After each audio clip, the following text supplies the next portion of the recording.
Sauc nomalē strādnieku pilsētā, mamutē zelta žoks un galva vienmēr kaponā.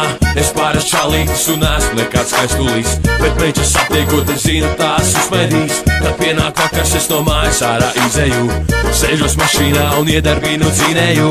Lampas iedegas un ieslēdzu es muziku, un aizbraucu pie mani pavada ar skatienu.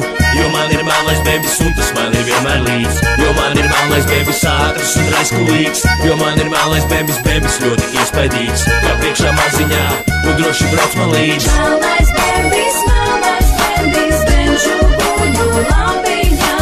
Melnais bebis, nav neviena ātrākā.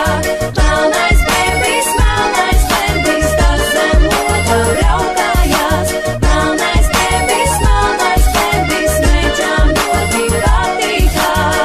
Mūsu rajonā dzīve ir kā nomalē, un dienu nakti laimi meklē tikai pudelē. Te visi dzer un neko nezina par fitnesu, jo šeit nav iespējams tiem uzsākt savu biznesu. Uz mūsu ielas trijās rindās divas mājas stāv, un ciema skaistulē pat īsti nav kas pavarkājis. Bet man pie vienas vietas, kas manā rajonā, es tik braucu apkārt, bembi melnajā. Jo man ir melnais bebis un tas man ir vienmēr līdz. Jo man ir melnais bebis ātrs un raiskulīgs. Jo man ir melnais bebis ļoti iespaidīgs. Kā priekšā maziņā un droši brauc man līdz. Melnais bebis,